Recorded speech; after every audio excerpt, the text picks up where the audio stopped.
Dans cette nouvelle vidéo, je vais vous présenter 3 histoires absolument horribles, très bizarres, qui se passent en France. J'espère que vous êtes bien installés. Il n'y a pas longtemps dans les commentaires, quelqu'un a écrit « Raconte pas ta vie, raconte l'histoire », donc je vais commencer tout de suite. Léo revenait d'une longue journée de travail à Paris, c'était une de ces journées vraiment très épuisantes, où tout semblait l'écraser, vraiment il avait l'impression que la journée était interminable, je pense qu'on a tous connu ce genre de journée. Et avant de partir du travail, quand il s'est dit enfin qu'il allait rentrer chez lui, il a eu une discussion avec la personne qui était au-dessus de lui, son responsable. Et son responsable lui a dit quelque chose de super, il lui a dit « Écoute, rentre chez toi, mais à la maison, tu vas devoir continuer à travailler. » Déjà, Léo avait énormément travaillé pendant cette fameuse journée, il était assez tard et d'ailleurs, il ne lui est resté qu'un train pour rentrer chez lui. Et en plus de ça, il avait 1 heure de trajet. Il s'est donc rendu à la gare, prendre son train, etc. C'était le dernier train, donc il y avait quasiment personne à l'intérieur. Il s'est installé sur un siège, il avait l'embarras du choix, et une fois qu'il a pris le siège qui lui convenait le plus, il a jeté un petit coup d'œil sur son téléphone, et là, le couac, il n'avait que 2% de batterie restante. Donc pour économiser un maximum de batterie, au cas où bien sûr, Léo s'est dit qu'il n'allait pas aller scroller sur les réseaux ou quoi que ce soit, il s'est plutôt endormi, ce qui est totalement compréhensible après la longue journée qu'il venait d'avoir et sachant aussi la longue nuit qu'il attendait. Bon, il s'est endormi assez paisiblement, il ne s'inquiétait pas plus que ça parce que son arrêt c'était le terminus, donc concrètement il ne pouvait pas le louper. En plus, généralement quand on arrivait au terminus, les agents à bord du train s'assuraient qu'il n'y avait bien plus personne, mais apparemment, la fameuse nuit où Léo s'est endormi, ils ont dérogé à cette règle, parce que quand il s'est réveillé, le train était dans le noir complet. Léo était complètement désorienté, donc il a sorti son téléphone, il voulait regarder l'heure, sauf que, sachant qu'il lui restait plus que 2% de batterie, là, la batterie était complètement morte, donc l'écran ne s'allumait pas. Il essaye de regarder un peu au travers des fenêtres du train, il ne voit pas grand chose, il fait extrêmement sombre, il n'y a pas de lumière, il ne semble même pas être dans une ville, en tout cas selon ce qu'il explique. Donc tout de suite, Léo est extrêmement mal à l'aise, il se dit « je suis où ? Le train que j'ai pris c'était le dernier, si le train est parti ailleurs, comment je vais rentrer chez moi ?» Donc il se lève, il va essayer d'ouvrir les portes du train, mais ça ne marche pas, il appuie donc sur les boutons d'urgence, et encore une fois, il ne se passe absolument rien. Concrètement, le train ne semble pas du tout mis en service. C'est comme si il avait été éteint et donc à l'intérieur, rien ne fonctionnait.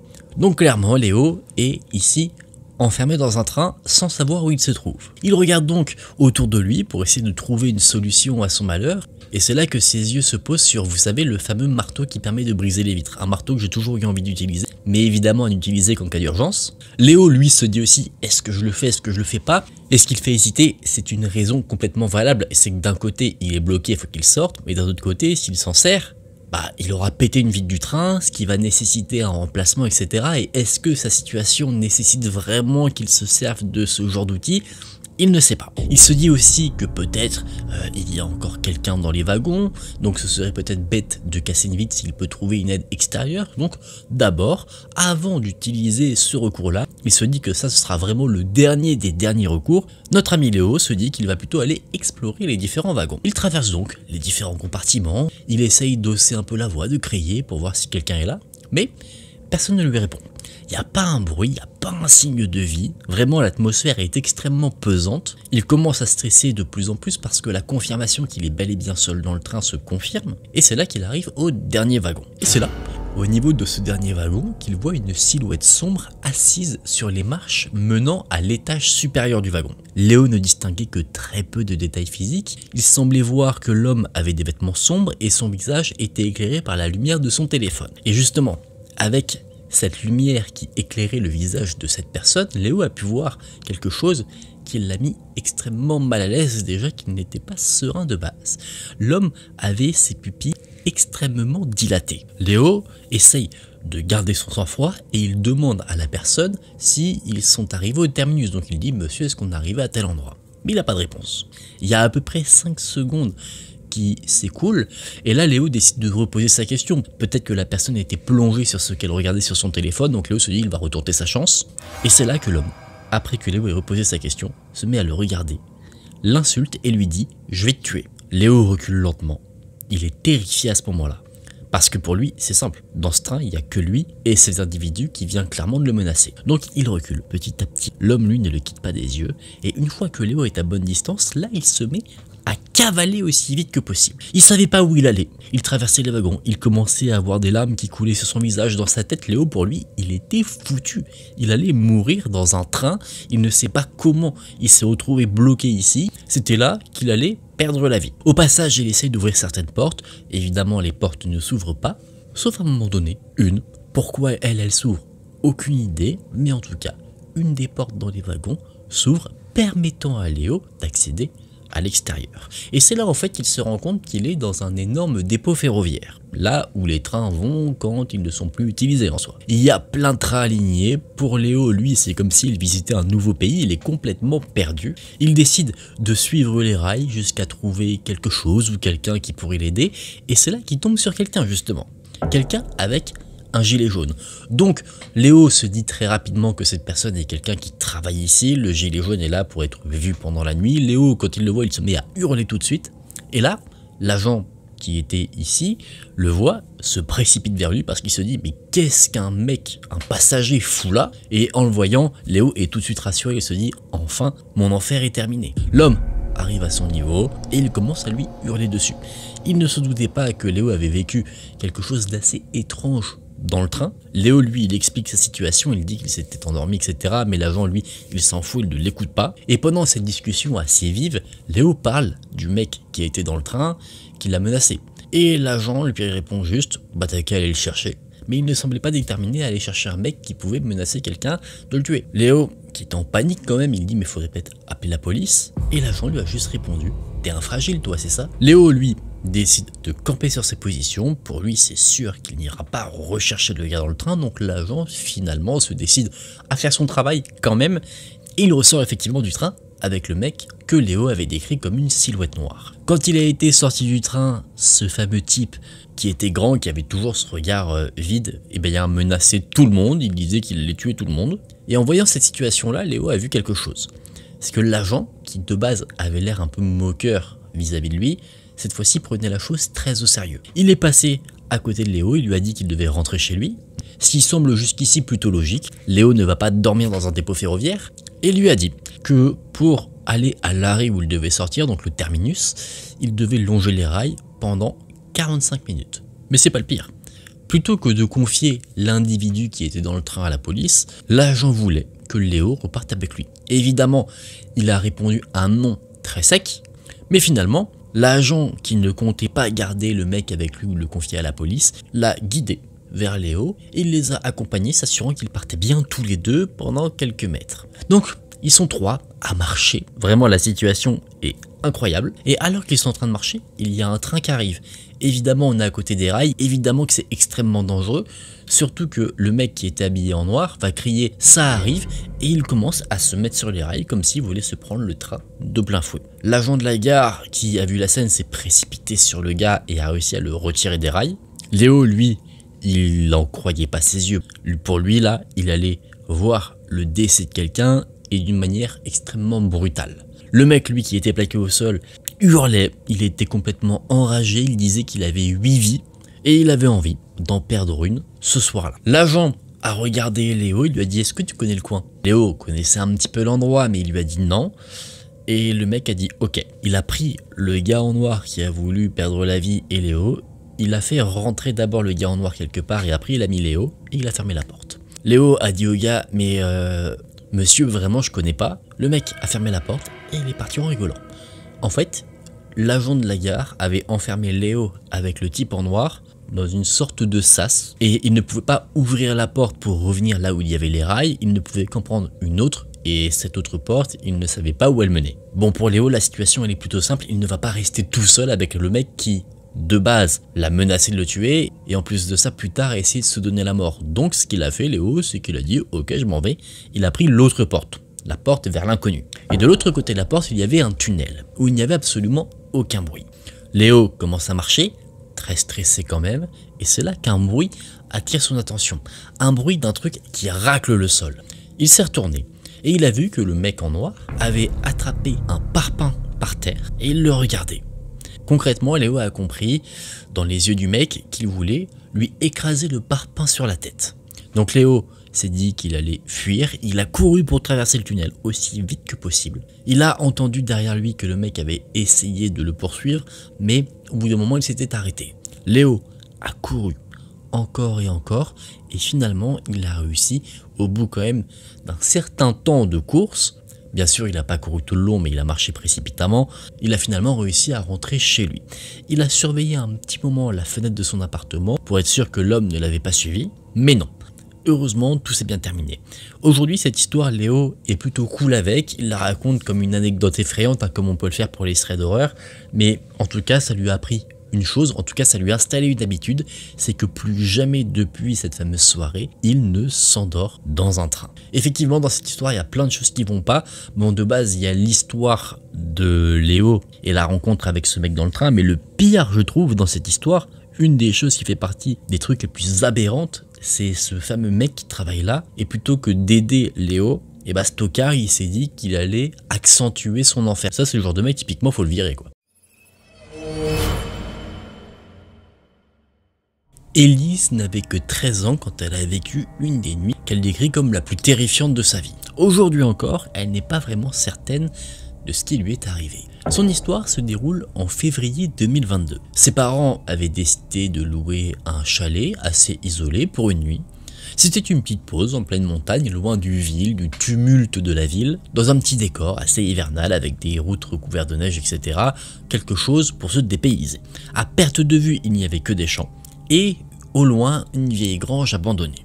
La ville la plus proche était à une trentaine de minutes en voiture à peu près, et la route pour s'y rendre était une route généralement déserte et un peu sinueuse. Après une randonnée épuisante, la famille est enfin arrivée. Le papa d'Élise avait réservé le logement, alors c'était pas Airbnb mais une application similaire, et lui, il a été tout de suite happé par les photos plus que par l'annonce en elle-même. Il ne s'était pas vraiment attardé sur les détails. Et dès leur arrivée, la famille a été accueillie par un homme assez grand d'une 60aine d'années. Il avait un accent autrichien et puis au fur et à mesure de la conversation, il expliquait qu'il était musicien, en tout cas dans le passé, et il a ensuite fait visiter les lieux à tout le monde.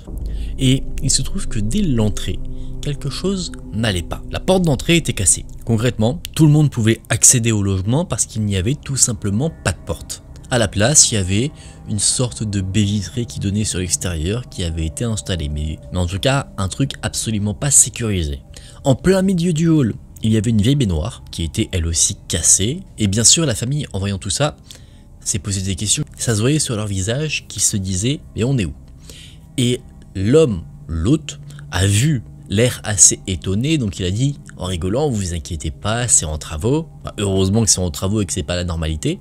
Mais bon, la famille était un peu fatiguée, donc ils ont continué leur visite. Encore une fois, tout à l'intérieur de ce chalet était bizarre. La cuisine et le salon étaient assez spacieux, mais pas entretenus. C'était comme si, en gros, personne n'avait fait le ménage depuis un long moment.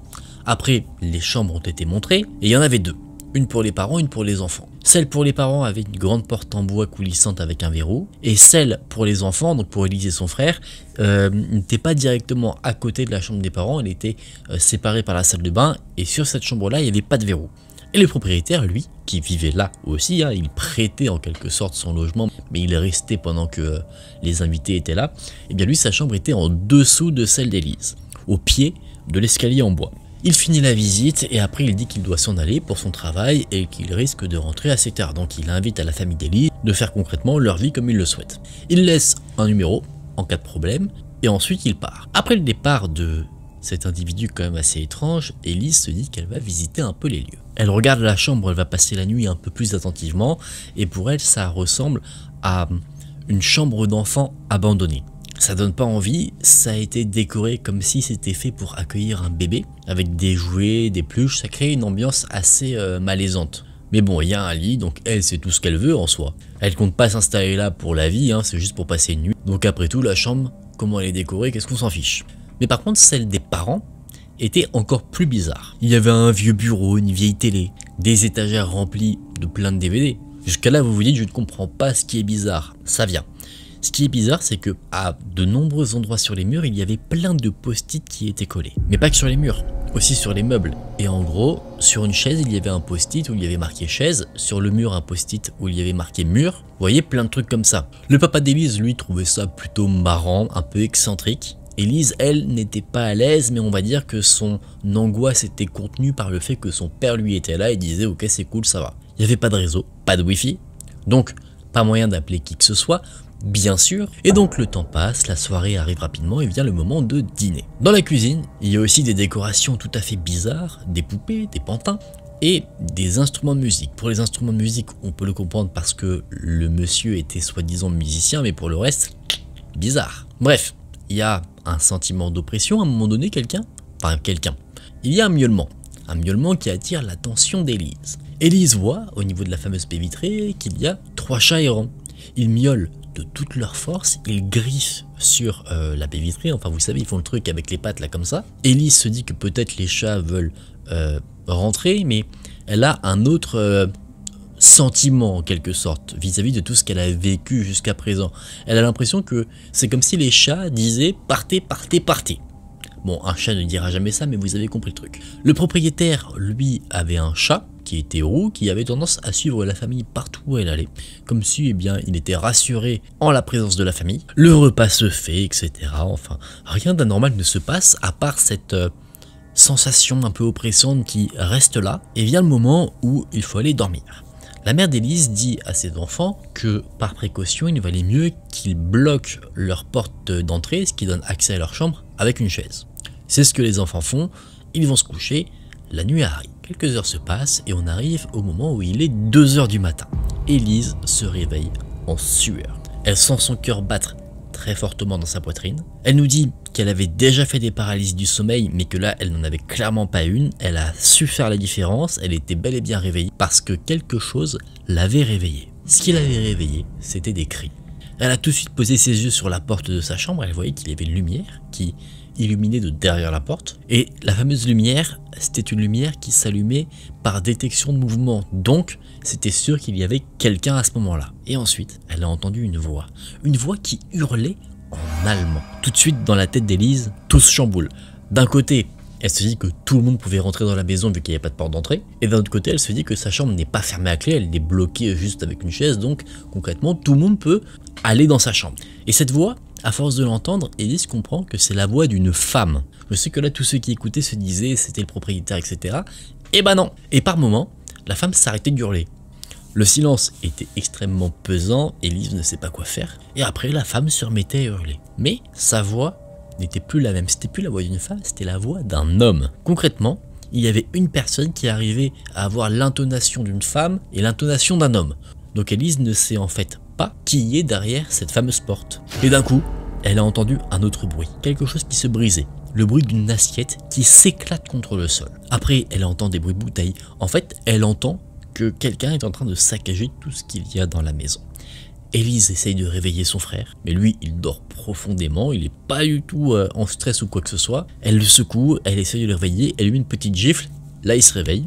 Et au moment où Élise voit dans ses yeux et qu'il se dit « mais pourquoi tu me réveilles ?» Là, il y a un autre bruit qui vient, un bruit de grattement. Et ce bruit-là, c'est un bruit qui me fait extrêmement mal au cœur parce qu'en fait, c'était le chat.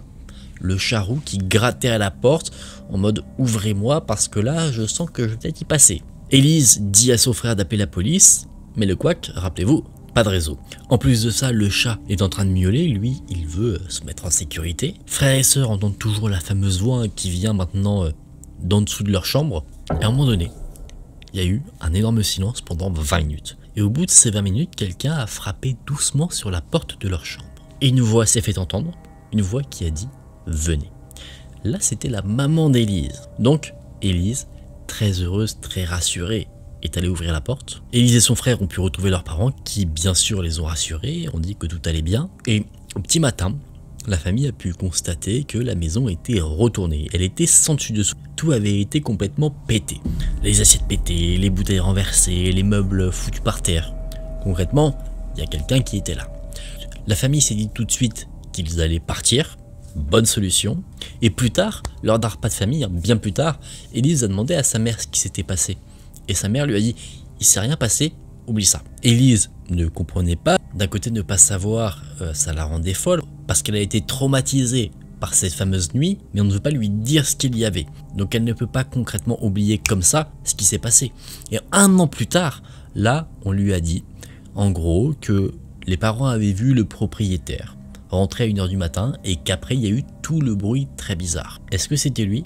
C'est même pas sûr. Est-ce que c'était quelqu'un d'autre? On ne sait pas. Ce chalet, qui a été réservé par la famille d'Élise, est encore aujourd'hui ce qu'elle considère comme étant l'enfer sur terre. Cette histoire elle est très bizarre parce que est-ce qu'il a eu un truc de paranormal ou est-ce que pas du tout?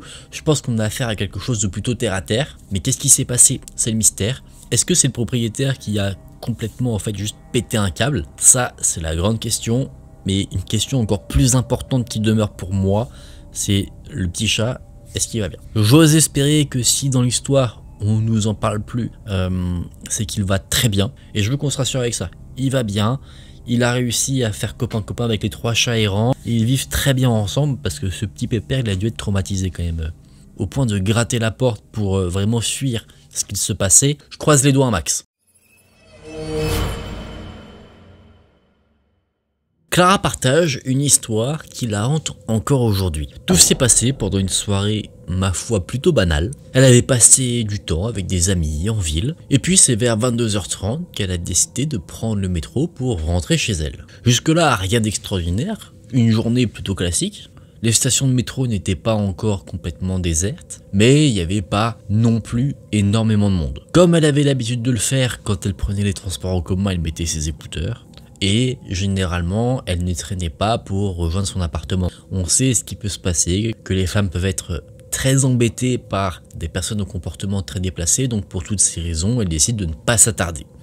C'est quelque chose qui faisait partie de son quotidien, et donc une fois être sortie du métro, là, elle était dans une rue, et au bout de la rue, il y avait quelqu'un, un homme qui marchait dans sa direction. Jusque-là, pas forcément d'inquiétude encore. Mais plus cet homme se rapprochait d'elle, plus Clara avait cette sensation qui la mettait mal à l'aise.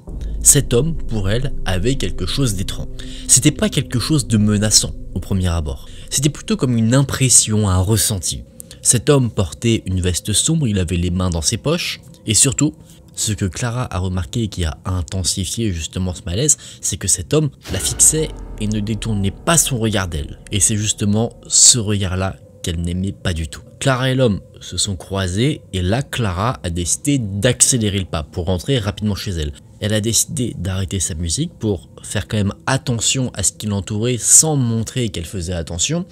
Et elle a entendu les bruits de pas du mec qui ne s'éloignait pas mais se rapprochait d'elle avec un bruit de pas précipité. Concrètement, elle comprend tout de suite que l'homme a fait demi-tour et essaie de la rattraper. Elle n'était pas très loin de chez elle à ce moment-là, mais il s'en fallait de peu pour que cet homme puisse la rattraper.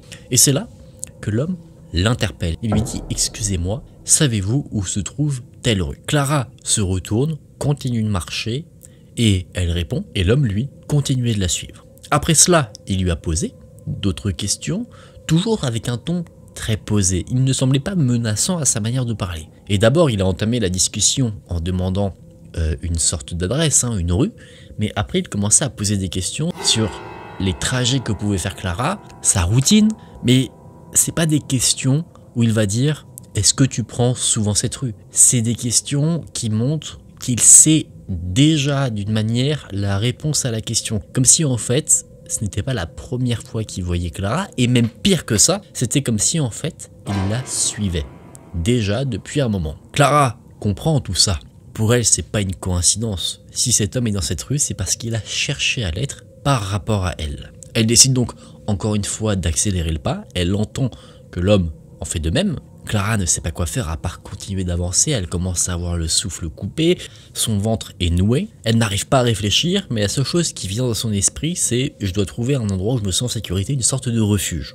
Donc elle cherche autour d'elle un endroit, et c'est là qu'elle voit un petit café qui était encore ouvert, donc sans se poser de questions, elle entre à l'intérieur. Une fois rentrée, elle est toute tremblante, la barista la voit, elle ne comprend pas parce que d'un côté il est tard donc il n'y a pas vraiment de clients. Clara va vers le comptoir, elle essaye de se calmer et elle demande si elle peut avoir un café. Clara garde les yeux sur le comptoir, elle n'ose pas regarder derrière elle au travers de la baie vitrée pour voir si l'homme est là ou pas. Elle attend longtemps, elle prend son café, vraiment elle attend un maximum de temps et au bout d'un moment elle décide de ressortir. Quand elle sort, plus personne n'est là. Pour être sûre quand même de rentrer chez elle sans recroiser qui que ce soit, Clara appelle un taxi et elle rentre directement chez elle. Une fois en sécurité, la pression est redescendue, quand même marquée par ce qu'elle avait vécu quand même pendant cette fameuse soirée. Et elle a beaucoup réfléchi pour elle, comme je l'ai dit un peu plus tôt, cette rencontre n'était pas une rencontre ordinaire. Cet homme-là ne l'avait pas croisée par hasard, il savait clairement où elle allait et comment la trouver. Et depuis cette fameuse rencontre qui l'a effrayée, Clara se pose une seule et unique question: est-ce que cet homme va revenir? Mesdames et messieurs, on en a fini pour ces 3 histoires qui se passent en France. J'espère que ça vous a plu. On a eu 3 histoires complètement différentes et c'est ça qui est incroyable. Si vous avez aimé la vidéo, je vous laisse mettre un j'aime et vous abonner à la chaîne. Vous pouvez aussi me rejoindre sur Instagram AkenTV que je vous affiche juste ici si vous souhaitez que je partage votre histoire dans une vidéo spéciale abonnée. Merci d'avoir suivi la vidéo jusqu'à la fin. Si vous êtes encore là, marquez le mot chalet dans les commentaires, comme ça je vous vois et je vous apprécie d'autant plus. Mais ça, chut, ça reste juste entre nous. On se retrouve nous très vite dans une prochaine vidéo. Prenez soin de vous, c'était Aken. Salut!